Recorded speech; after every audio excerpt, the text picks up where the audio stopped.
This is Kate at the Library of Whispers, and today I'm going to have a read through part of this lovely vintage book.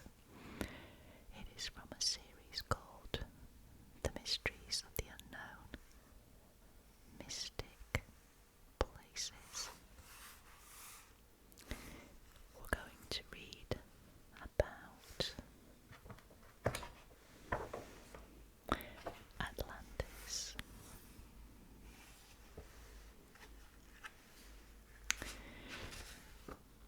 The Eternal Quest. Let's begin. On April the 12th, 1939, a 62-year-old man sank into a trance-like state and spoke of the last days of a long-lost world. If his thoughts were disjointed, his meaning was as clear as it was startling.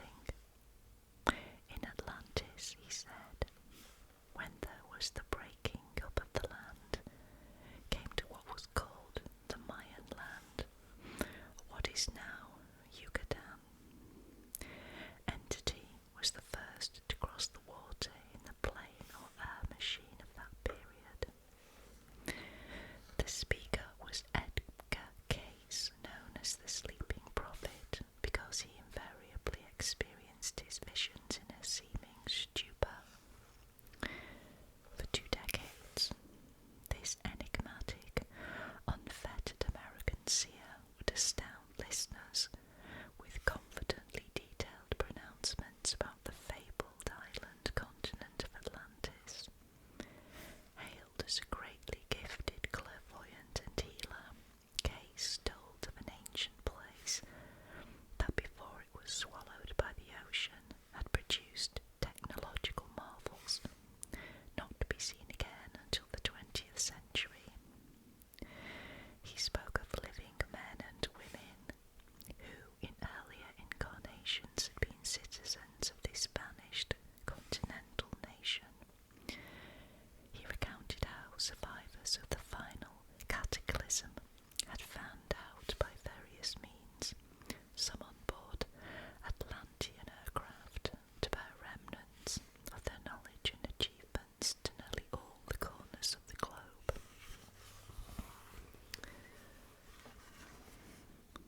To be sure, Cayce painted an incredible picture, as one of his sons would later say of the Atlantis tales.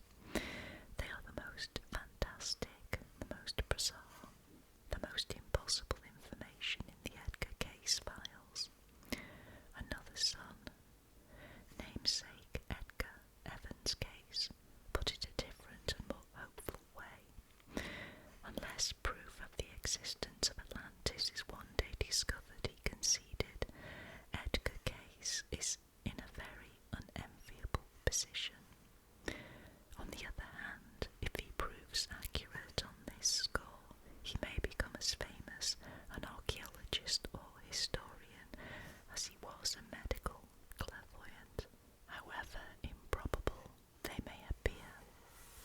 Cayce's chronicles of Atlantis cannot fail to fascinate, for the lost continent remains tightly woven into the fabric of the human heritage, a land that has tantalized philosophers and poets, historians and schemers, scientists and explorers for more than 2 millennia, ever since the Greek philosopher Plato described it in his writings 355 years before the birth of Christ. The story of Atlantis has spoken to generation after generation about the power and wisdom of the ancients. It is a recollection of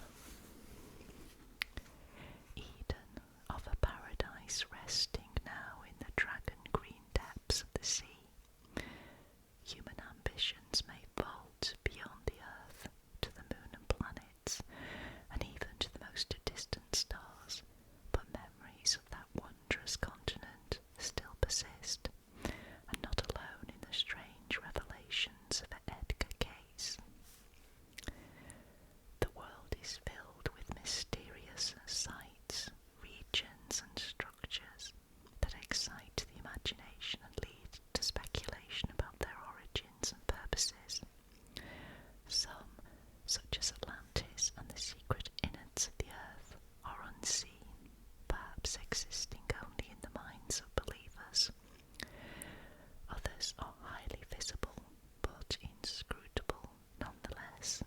There is the Great Pyramid of Cheops at Giza, a monument to an Egyptian god-king, certainly, but perhaps far more than that.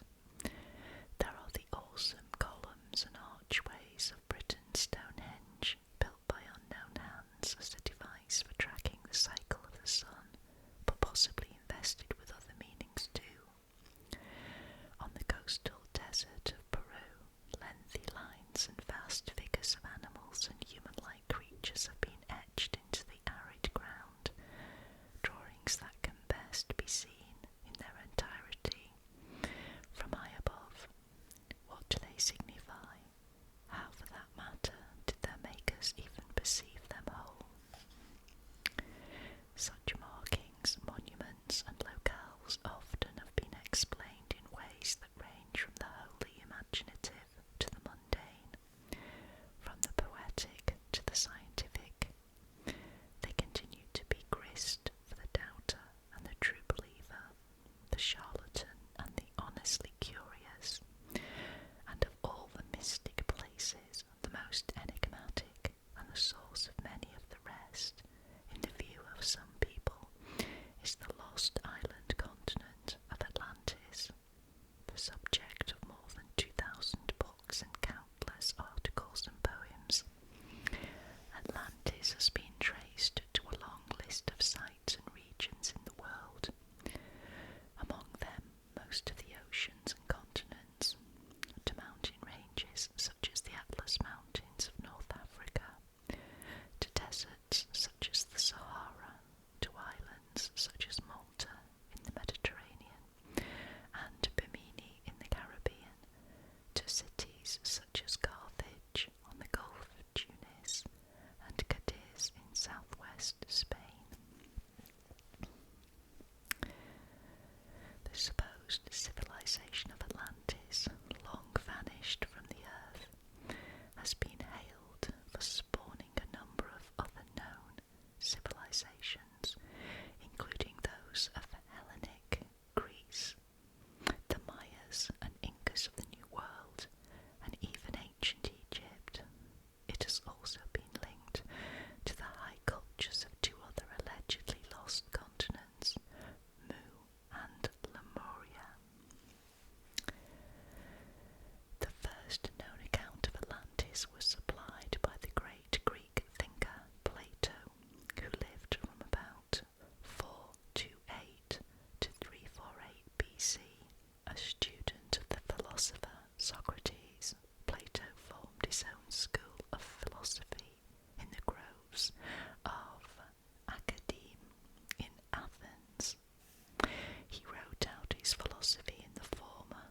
such disasters. Thus it still retained knowledge of an ancient cataclysms. With that brief mention of an early war, Atlantis became a tantalizing part of the historical record, but it remained for Critias in the dialogue named for him to describe Atlantis in detail. Indeed, the very quantity and quality of information in Critias has given Plato's account of Atlantis much of his enduring plausibility. Critias's report is filled with architectural, engineering and ceremonial detail that would hardly have been needed if all Plato had in mind was to create a parable or legend to help him make a philosophical point. Moreover, Plato laced the dialogue of Critias with uncharacteristic references to the tale as the realm of fact and genuine history. And Solon, who supposedly brought the story back to Greece, was a real person who had actually visited Egypt as a statesman. All in all, Plato took great pains to make his record of Atlantis seem credible to the readers of his time, and that tone of certainty has remained a challenge for more than 2,000 years. So let's just have a look at this illustration on this side. So, the inner city of Atlantis, as described by Plato and depicted in this schematic view, was ringed. It spread out from a hill across 3 belts of water and 2 of land. Spanning the canals was an ancient avenue leading from the outer city.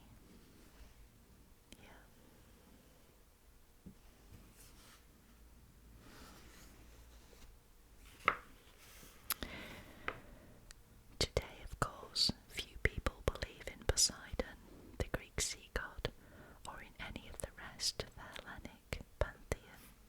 But when Critias resumed his account of Atlantis, he quite naturally spoke in terms of divine origins. In the earliest times, he explained, when the gods were dividing the earth among themselves, Poseidon chose the fair and bounteous continent and subsidiary islands that would come to be known as Atlantis. There, with a woman named Cleito, he sired 5 sets of twin sons. The firstborn child was Atlas, for whom the continent and the surrounding ocean were named. Poseidon divided Atlantis into 10 parts, granting Atlas the biggest and best portion and making him sovereign over his brothers, who were made rulers over the remaining provinces. Atlantis was a land of bountiful plains, extensive stands of timber, and a rich flora and fauna, including great herds of elephants. The ground was seamed with the ore of gold, silver, and other metals, including a mysterious one called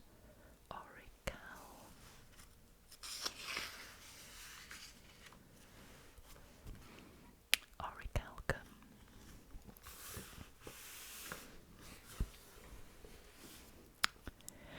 A copper that Plato wrote sparkled like fire.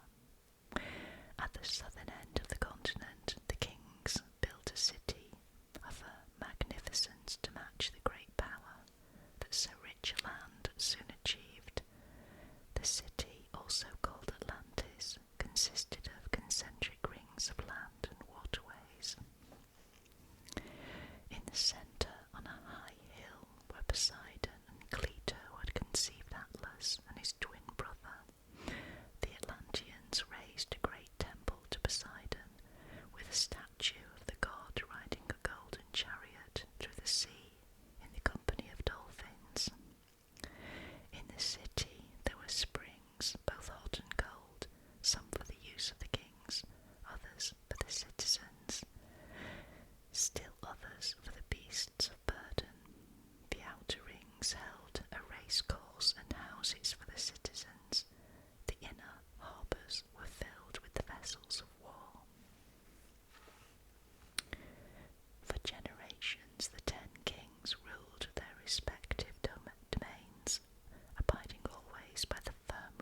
was set down long before by Poseidon. At alternate intervals of 5 and 6 years, the monarchs would meet together and perform a long and complex ceremony in which a wild bull, captured with a noose, was sacrificed and its blood allowed to course down over sacred bronze columns in the temple. Afterward, the kings donned sacred dark robes and discussed among themselves any transgressions between kingdoms that might have occurred in the interval since the last assembly.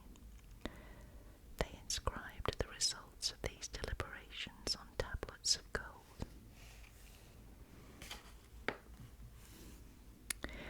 It was not long before Atlantis, gifted with wealth, strength, and internal harmony, began to extend its power outward, but at the same time the divine and virtuous character of its populace had begun to weaken with the passage of years.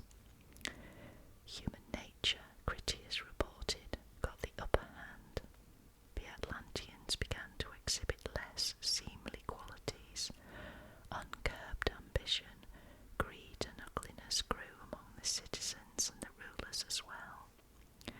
Perceiving that an honourable race was in a woeful plight, Critias said, Zeus summoned the gods to determine what punishment to inflict on Atlantis, and when he had called them together, he spoke as follows. And this is where Critias breaks off. For unknown reasons, Plato ended his chronicle of Atlantis before he had given the details, only touched upon in the earlier dialogue of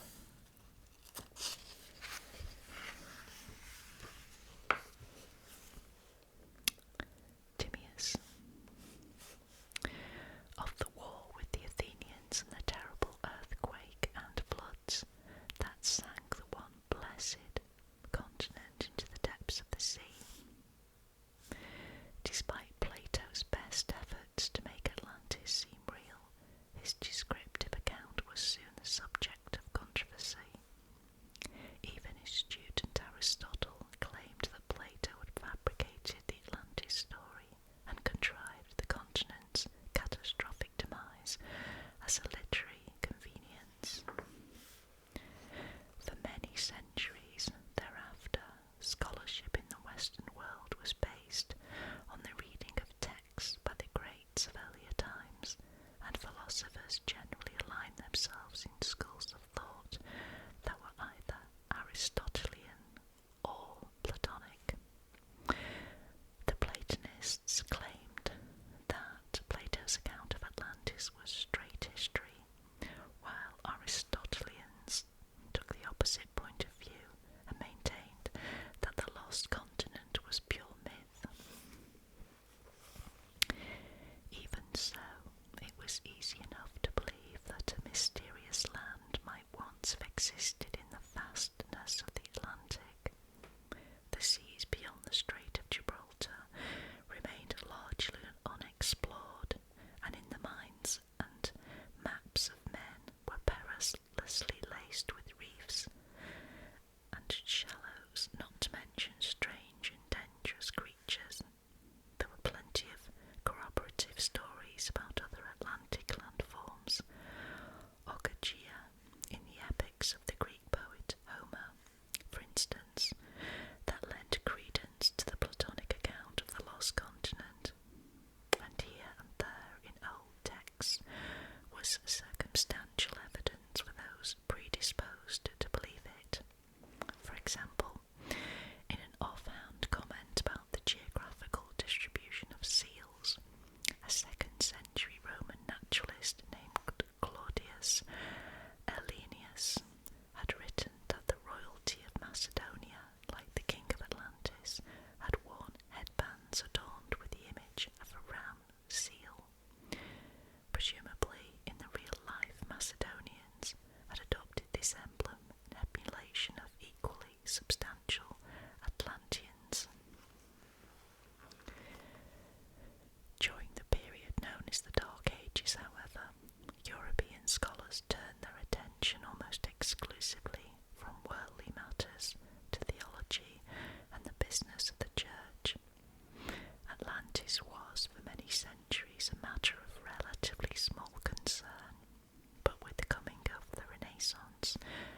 mariners set sail, map makers, and endowed the Atlantic Ocean with numerous other islands, both real and imagined, among them Avalon, the fabled land where King Arthur was said to have gone after receiving mortal wounds at the Battle of Camlan. Close by were the Azores and the Canaries, lying only a few hundred miles off the coast of North Africa. Some scholars believe that these islands may be the mountainous remnants of a sunken